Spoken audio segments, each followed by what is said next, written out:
Tengo frío, es verdad, pero bueno, no importa. Todo sea por estarlos acompañando, está bien. Así que contenta de estar, saludar la iniciativa a través de su presidente de la Funcional Oeste, de poder desarrollar este evento en el marco de lo que van a ser las distintas conmemoraciones del 1 de mayo locales, para avanzar hacia un gran 1 de mayo que vamos a enfrentar, suena parece como batalla campal, pero que vamos a vivir el jueves próximo. Está ya, como pueden ver, la propaganda no solo con la consigna, que fue la primera etapa, sino que ya también con la convocatoria del lugar, la hora y el acto central que vamos a desarrollar. En un marco, como decía el subsecretario, distinto. Este no va a ser un 1 de mayo como todos los tradicionales, va a ser probablemente un 1 de mayo no solamente esperamos muy masivo, sino que también donde el tema de la consigna central que nos hemos planteado para este periodo, para este 1 de mayo, que tiene que ver con el desafío de cambiar Chile, va a ser uno de los elementos fundamentales que se van a poner sobre la mesa. ¿Y por qué lo señalo? Porque en general estamos acostumbrados a que el 1 de mayo sea un momento de reivindicación, donde establecemos la demanda y donde emplazamos. Y eso lo vamos a hacer en el marco de lo tradicional, ¿no? A partir de los 3 ejes que la CUT ha ido reforzando en el marco de su evento, pero también queremos darle un sello distinto en el marco de la disposición y el compromiso que el movimiento sindical va a adquirir con toda la sociedad chilena para que aquí se produzcan los cambios que se tienen que producir. Creo que esa es una señal significativa, porque aquí no basta con, no es suficiente creer que porque ganó un gobierno o una coalición, entramos de lleno a un nuevo ciclo social y político. Ese es un elemento importante, pero no es el único, ni garantiza por sí solo que no vayamos a vivir un tiempo de mucha disputa, de mucha tensión, con mucha presión, y probablemente donde los actores sociales vamos a tener que jugar un rol muy activo. Y lo digo porque si uno mira lo que ha sido el debate hasta ahora nomás, ¿no? En este mes y medio lo que hemos visto es un avance sustantivo en materia del envío de la reforma tributaria y un par de medidas más, entre ellas el multiruta, a lo que me voy a referir en un rato más. Pero si uno mira lo que ha ocurrido con el envío de estas iniciativas, es que tenemos el cacareo innegable por parte de ciertos sectores. Salieron inmediatamente, envió el proyecto de reforma tributaria a decir que aquí prácticamente íbamos a entrar en una época donde no iba a haber inversión extranjera, o sea, Chile se va a transformar en un país subdesarrollado, aquí vienen las penas del infierno, y todo eso va a afectar el empleo y entonces la cesantía va a aumentar. Ese es el gran argumento que instaló en su primer momento el empresariado, y un sector del empresariado particular, que es el mundo de la sofofa. Sin embargo, si uno empieza a revisar los datos y hace un análisis un poquitito más en frío sobre la situación, se da cuenta de que efectivamente puede tener impacto en la inversión extranjera. Claro que puede tener impacto en la inversión extranjera, pero si la reforma tributaria es gradual, nadie me puede decir a mí que me voy a quedar sentado en los laureles y mirando cómo pasa y pasa la vida y yo no voy a hacer nada. Si hay tanta preocupación, actuemos proactivamente, porque lo otro es chantaje.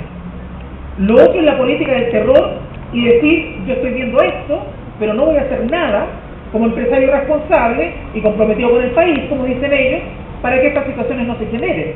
Y en materia de empleabilidad, en realidad lo que uno ve es que lo que más ha afectado en materia de empleabilidad a los trabajadores han sido las malas políticas del Estado frente a crisis económica, el no tener soberanía económica, el no tener nuestros recursos naturales nacionalizados.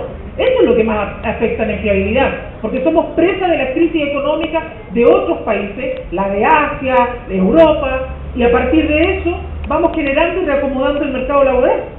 Eso es lo que en realidad a nosotros nos afecta, no la inversión. Y por lo tanto, lo que más afecta a la empleabilidad y la precariedad laboral no es una reforma tributaria, es más bien el modelo. Eso es lo que nos tiene a nosotros en la condición en que están los trabajadores hoy día precarizados. No va a ser, por lo tanto, la reforma tributaria la que nos va a venir a precarizar más. Todo lo contrario. Va a ser que de una vez por todas, aquellos que hasta ahora nunca han pagado, que son los grandes capitales, se metan la mano al bolsillo y por lo tanto permita que el Estado pueda generar mejores políticas públicas. ¿Y eso qué significa? Significa construcción de escuelas, construcción de jardines, construcción de hospitales, construcción de villas, o sea, eso significa que el empleo se va a requerir por parte del Estado. y por lo tanto el Estado debiera demostrar alguna vez en estos años, ¿no?, en estas décadas, que puede ser un buen empleador. Por lo tanto, en materia de empleabilidad, yo digo, señores, no nos vengan a vender el cuento a nosotros, porque sabemos perfectamente cómo funciona este sistema. Y en materia de tributación, lo cierto es que cuando se dice, mire, vamos a proteger a la clase media, estamos preocupados de la clase media, yo miro y digo, bueno, pero ¿quién es la clase media en Chile? Nosotros, y nosotros pagamos impuestos por todo lo que consumimos.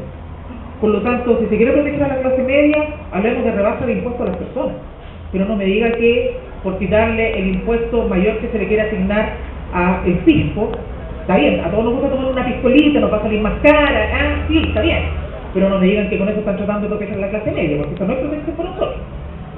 No me digan que por no ponerle impuesto a las bebidas gaseosas, como salió diciendo la Coca-Cola, pensemos en el bien común. No sé de dónde sacaron que, no sé, a menos que la Coca-Cola sea el mejor remedio para curar enfermedades, no sé, no tengo idea, pero es claramente decir que no ponerle impuesto, mayor impuesto a las bebidas gaseosas, es pensar en el bien común, es tener un descriterio absoluto. O sea, yo lo voy a decir con una palabra un poco, quizás no es la más prudente, pero creo que es la más gráfica. Eso es carerrajismo total. O sea, aquí se puede decir cualquier cosa y nadie dice nada. Yo puedo salir diciendo que soy la persona más humanitaria porque no quiero que se le ponga impuesto a la gaseosa. El diario La Tercera mostrándonos con un gráfico cuánto va a subir, porque si una familia consumía tanto, gastaba tanto en bebidas gaseosas, ahora va a gastar el doble. Si una familia gastaba tanto en esto, ahora va a gastar el doble. Señores, si aquí el aumento de los arriendos, de los dividendos, del valor de las casas, sin reforma tributaria ha venido igual.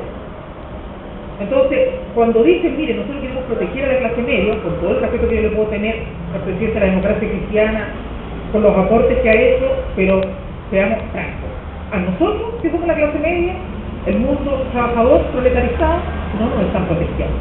Entonces, si nos quieren proteger, aprobemos la reforma tributaria luego, para que aquí nosotros, que hemos sido los que hemos sostenido las políticas públicas, no seamos los únicos que tributemos. Y de una vez por todas se pongan la mano en el bolsillo los que nunca han pagado. Porque aquí ni siquiera es un problema, y eso me lo explicaba el presidente de la MEI, que es Carlos Insunza, del Servicio de Impuestos Internos, que es dirigente de la central, me decía, mire presidenta, que el problema es que no es solo que paguen más los que ganan más. Lo que aquí está ocurriendo, presidenta, es que los que nunca han pagado por la vía de todos los mecanismos habidos por haber de ilusión, van a tener que meterse la mano en el bolsillo. Eso es lo que va a pasar. Entonces ahí yo entendí y dije, con razón les duele tanto. No es que le estén diciendo ponga más, les están diciendo ponga. De una vez por todas póngalo, para que este país pueda crecer y desarrollarse.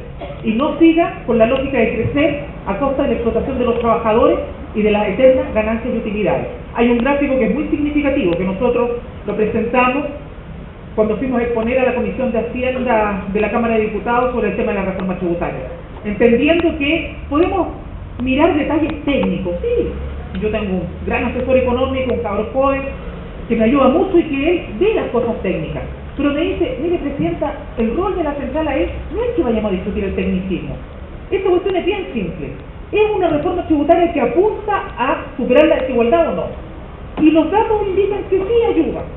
Por lo tanto, si la CUT quiere superar la desigualdad, en estricto rigor, más allá de matices más, matices menos, no debiera tener tantas dificultades en posicionar una opinión respecto de eso. Y así lo hicimos, pero con gráficos más. Porque ahí no vamos a llegar allá a decir, oiga, no, que buena la reforma tributaria, punto, no. Porque además es parte de nuestros prejuicios. Recuerden, la CUT ha dicho, nueva institucionalidad laboral, nuevo sistema de pensiones que supere la AFP y reforma tributaria. Y en el marco de la propuesta del gobierno, de los 7 u 8 puntos que tiene nuestra propuesta, hay 5 elementos contenidos en la propuesta del gobierno. ¿Y qué es lo que nosotros le decíamos al Parlamento? Le decíamos, mire, este es un debate político, no es solo un debate técnico, no es un debate económico, este es un debate respecto de qué país queremos construir. Y por lo tanto, ¿cómo recaudamos más plata para que el Estado pueda avanzar en este proyecto país? Y todos podamos ir construyendo con ellos. Entonces, decíamos, mire, si usted mira, los datos no son datos inventados, no son de la CUT, son los datos de la encuesta Castell. Claro, ciertamente que aquí no podemos coger tanto los datos, porque bueno, no sabemos ni cuántos son, no, está bien, pero démosle un voto de confianza a la encuesta Castell, que establece que en el año 1990 y el 2011 muestra cómo han ido creciendo los ingresos de cada uno de los deciles. Estamos hablando que el 10º decil son los más ricos y el decil 1 los más pobres de los pobres. Y uno mira el gráfico y es planito hasta el 7. Tiene que subir un poquito, el 8, el 9, y el 10 se dispara. Entonces yo cuando vi la cuestión dije, explíquenme esto, porque no, mire, eso es muy simple, presidenta. Esto significa que entre 1990 y el 2011 han aumentado todo lo que sirven los ingresos, sí. Entonces, alguien que era del decil 1 en el año 90, hoy día, siendo aún pobre, ha ido aumentando el ingreso. Pero nunca, ni siquiera ha llegado a un 1% de aumento. Mientras que el decil 10, los más ricos, sus ingresos en estos años han crecido un 80%, 78 y tanto, casi un 80%. Entonces yo le dije, bueno, pero entonces la única conclusión que puedo sacar es que del 90 hasta la fecha, los pobres son relativamente más pobres que antes, porque aunque han aumentado sus ingresos, resulta que han sido tan desproporcionados respecto de la gente más poderosa, que entonces somos más pobres, aun cuando pueden decir, no, pero que tiene celular, tiene plasma, tiene esto, sí, pero si no por eso dejamos de ser pobres. Y entonces me decía, efectivamente, eso es lo que pasa. Esa es la distribución desigual. Por eso la reforma tributaria es necesaria. Y por eso nosotros la estamos apoyando. No es por obsecuencia con ningún sector. No es porque la CUT tenga dentro de su directiva representados todos los partidos de la nueva mayoría, o prácticamente todos los partidos de la nueva mayoría.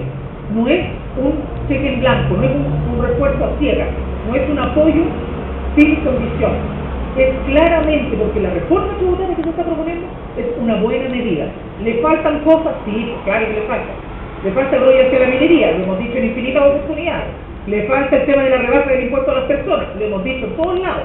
Pero eso no significa que lo que se está haciendo hoy día no sea importante, porque cambia el giro respecto de lo que se venía haciendo los últimos 40 años. Pero eso no es un problema de obsecuencia, es un problema de convicción. Aquí estamos haciendo el debate como central unitaria. ¿Eso para qué? Para poder efectivamente avanzar en las políticas que he señalado el subsecretario, que tiene que ver con la reforma educacional. Me preguntaban, recién por ahí me pasaban un papelito, ¿no? Me decían, bueno, ¿qué va a pasar con el tema de la desmunicipalización, presidenta? Nosotros nos reunimos como Consejo Nacional de Trabajadores de la Educación de la CUT, que agrupa desde los sindicatos de la educación inicial, Integra, CUCI, hasta trabajadores de los académicos, sindicatos de académicos de las universidades y funcionarios de las universidades, pasando entre medio por la CONFEMUS, que agrupa distintas organizaciones de los asistentes de la educación, colegio de profesores, entre otros actores. ¿Y qué nos señalaba el ministro? Nos decía, mire, nosotros vamos a mandar 3 primeros proyectos que son el paquete inmediato. Después de eso, vamos a entrar con el debate de la desmunicipalización y las reformas más estructurales. Y la solicitud que le hacíamos como consejo es que en todo este proceso no solo se avance con celeridad, estamos de acuerdo, hay que avanzar rápido, pero por sobre todas las cosas que se avance con participación. Es decir, que todos los actores seamos escuchados en este debate. Y no solamente escuchados en el sentido de que yo vaya a una reunión, sino que además se consideren las propuestas que hemos entregado para la construcción de los proyectos y las propuestas de ley que se van a enviar. Al menos la señal que entregó el ministro y lo reafirmó la subsecretaria Valentina es que ellos van a estar dispuestos a ese espacio. Y eso es una garantía que tenemos que ir a resguardar. Se nos dijo, ahora tenemos que estar atentos porque cuando empiecen estos debates vamos a tener que ir a meterle presión. Y lo digo por 2 cosas. Como vengo del mundo de la educación, estos temas también son sensibles para mí. Una, porque yo creo que corremos un riesgo. Lo dije el otro día en la asamblea de Andina, que aquí se empieza a hablar de reformas estructurales en la educación y que las materias que tienen que ver con las condiciones laborales, o también dicho condiciones de enseñanza, es decir, estabilidad laboral para mejores condiciones de entrega de educación y aprendizaje a nuestros niños, mejores comunidades, más consolidadas, evidentemente que también hacen una diferencia para el desarrollo de los procesos de enseñanza-aprendizaje, pueden empezar a verse como un obstáculo, y entonces digan, no, aquí hay que avanzar en la reforma grande. Lo que pasa con los trabajadores lo vemos después. Y entonces si nosotros reclamamos nos van a decir, ven, a ustedes no les gusta nada, lo quieren puro ganar ustedes, no les está importando el país. Entonces hay que prepararse para este debate, como trabajadores, porque se nos va a venir encima. Pero lo otro preocupante y más duro, diría yo, es que aquí hay sectores que no les importa y que no están en desacuerdo con las reformas laborales, o sea, las reformas en educación, por el tema del lucro, porque el Estado no les pase plata. Aquí hay gente que lisa y llanamente no está de acuerdo con las propuestas que está haciendo el gobierno por una cuestión de clase, porque ellos no quieren que sus hijos o que ciertas castas se relacionen con niños de hijos de trabajadores. Aquí va a haber empresarios de la educación que van a reclamar por las lucas, pero también van a haber sectores ideológicos que van a decir, mire, no me dé ni un peso, pero déjeme seleccionar. ¿Por qué yo no puedo seleccionar? ¿Por qué no puedo yo tener aquí reunido mi gueto? ¿Por qué no puedo yo tener y reunir solamente a ciertos sectores y a otros dejarlos fuera de este marco? Entonces, esa batalla ya no es una batalla por la gratuidad, ya no es un problema de lucro, ya es un problema de concepción del sistema educativo. Es decir, aquí se tienen que relacionar solo los niñitos bonitos, buenos, con los niñitos buenos, y los otros niñitos vulnerables con los niñitos vulnerables. Y ese debate ya no es un debate donde se vaya o ese debate no se va a enfrentar de la misma forma como se ha enfrentado hasta ahora el debate del grupo. Se va a enfrentar con dureza, con argumentos falsos, y probablemente ahí nos vamos a desencontrar también con algunos sectores de la propia nueva mayoría que son partidarios de estas políticas, algunos sectores de la democracia cristiana, para ser bien claro, que están con una mirada que ya no es una mirada de costo, sino que es una mirada ideológica, una mirada de clase, una mirada segregadora.